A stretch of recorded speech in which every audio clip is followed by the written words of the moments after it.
अस्मत्श्रीगुरुभ्यो नमः। श्रीमते रामानुजाय नमः। निखिलभुवनलक्ष्मी नित्यलीलास्पदाभ्यां कमलविपिनवीधिगर्वसर्वं कषाभ्यां प्रणमदभयदानप्रौढिगाढोद्धताभ्यां किमतिवहतु चेतः कृष्णपादाम्बुजाभ्यां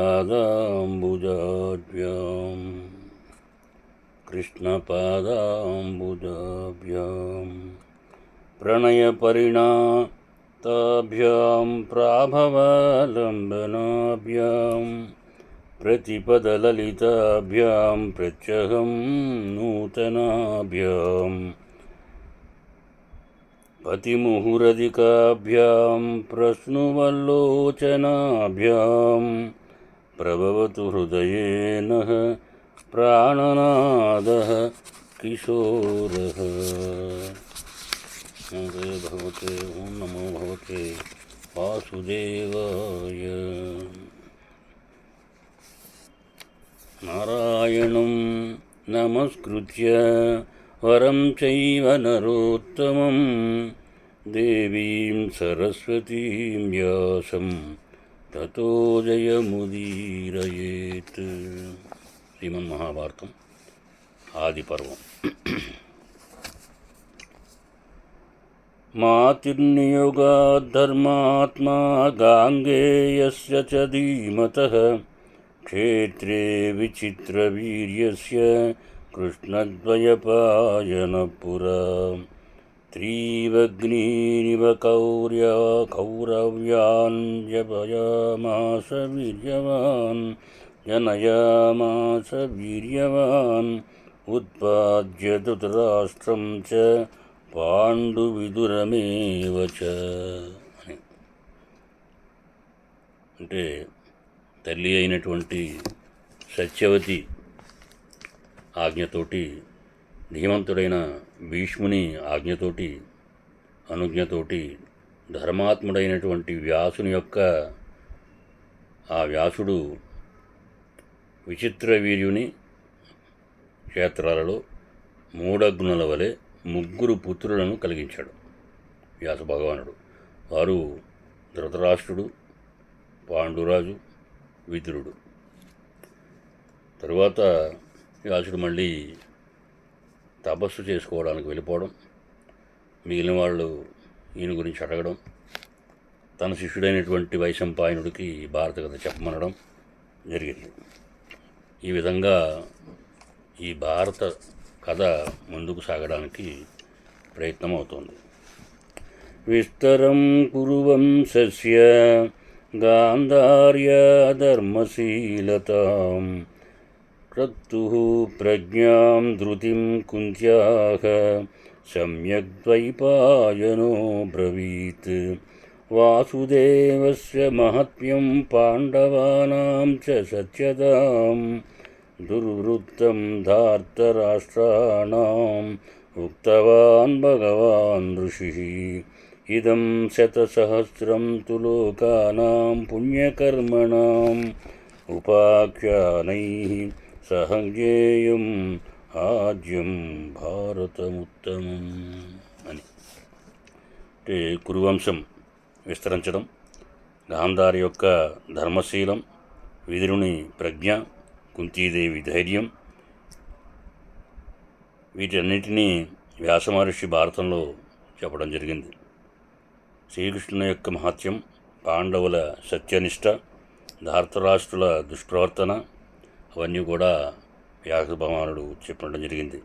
పుణ్యాత్ములకు ఈ భారతం ముందుగా చదవదగింది. ఇది ఉపాఖ్యానాలతో కూడా సహా 1,00,000 శ్లోకాలతో కూడి ఉన్నది అని. అట్లాగే ఎవరెవరు ఎంతమందికి ఏ రకంగా మధ్యలో భారతాన్ని చెప్పుకుంటూ వినిపించుకుంటూ రావడం జరిగింది. అయితే దుర్యోధనో మన్యుమయో మహాద్రుమః స్కందః కర్ణః శకునిస్తస్య శాకాః దుశ్శాసనః పుష్పఫలే సమృద్ధే మూలం రాజా ధృతరాష్ట్రో అమనీషి అని. అంటే దుర్యోధనుడు క్రోధసూయాత్మకమైనటువంటి మహావృక్షం లాంటివాడు. అందులో కర్ణుడు మ్రాను, శకుని దాని కొమ్మలు, దుశ్శాసనుడు పూలు పండ్లు. ఈ బుద్ధి లేని వాడు ఎవరన్నా ఉన్నారంటే మూలం ఎవరంటే ధృతరాష్ట్ర మహారాజు. యుధిష్ఠిరో ధర్మమయో మహాద్రుమః స్కందో అర్జునో భీమసేనోన్యశాఖాః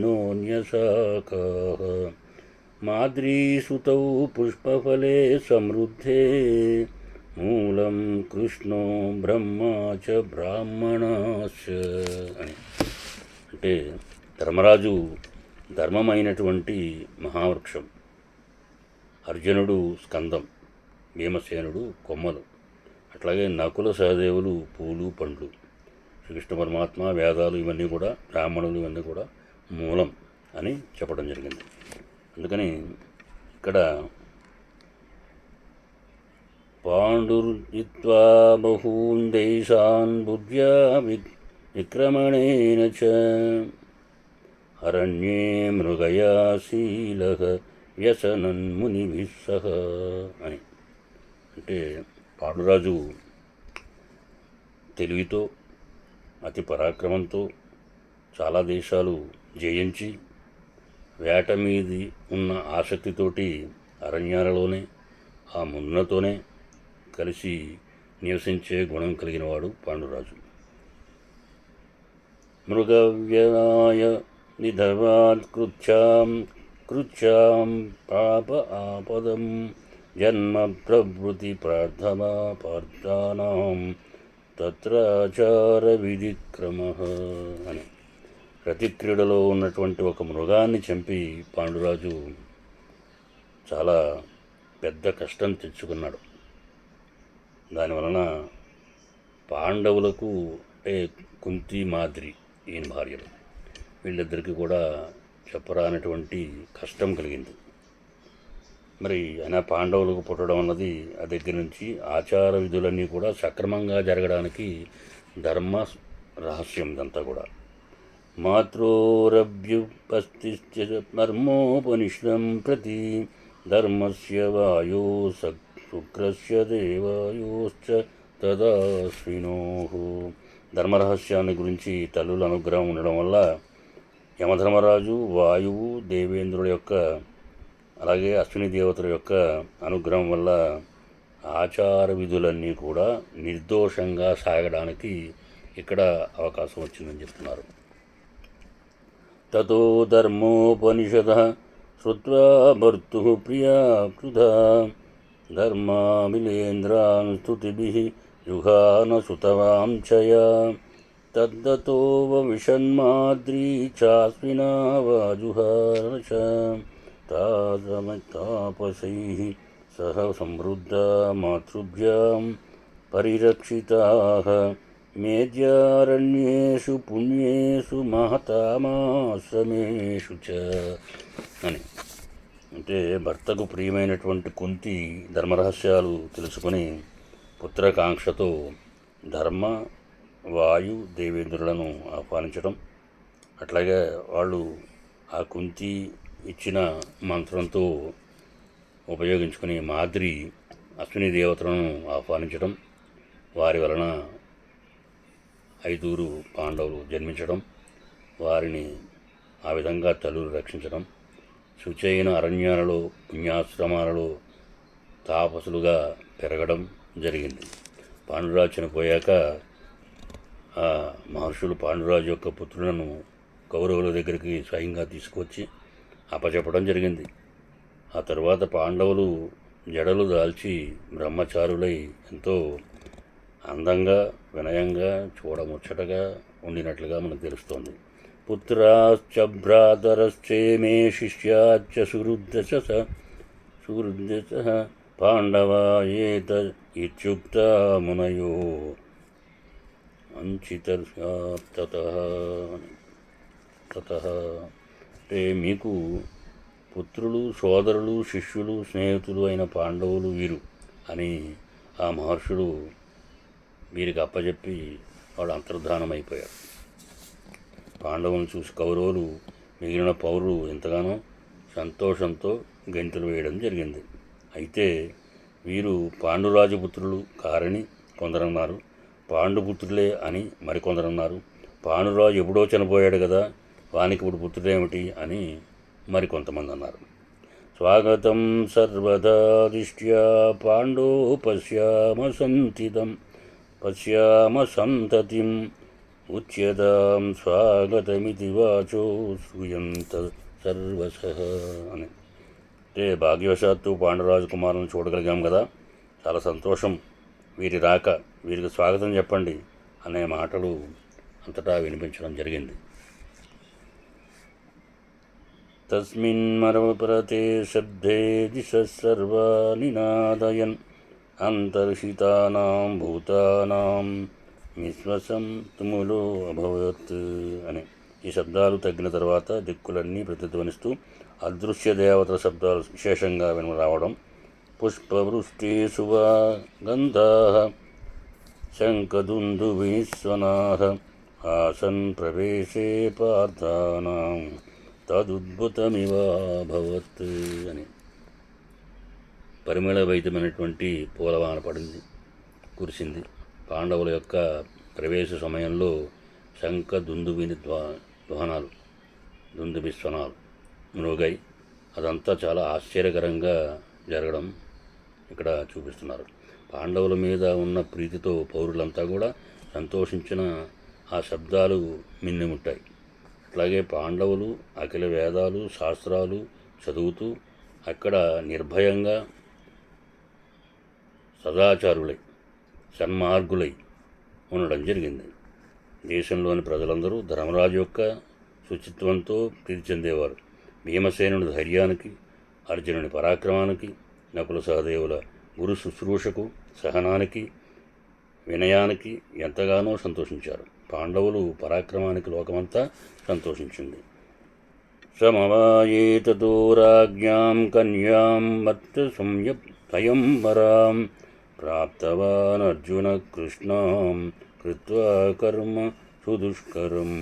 అర్జునుడు రాజులందరి సమక్షంలో దుష్కరమైనటువంటి మత్స్యంత్రాన్ని కొట్టి ఆ కార్యం నెరవేర్చి స్వయంవరంలో నిలిచిన కృష్ణుని అంటే ద్రౌపదిని గ్రహించడం జరిగింది. అప్పటి నుండి కూడా అర్జునుడు తన యుద్ధాలందరిలోనూ కూడా పూజ్యుడవ్వడం జరిగింది.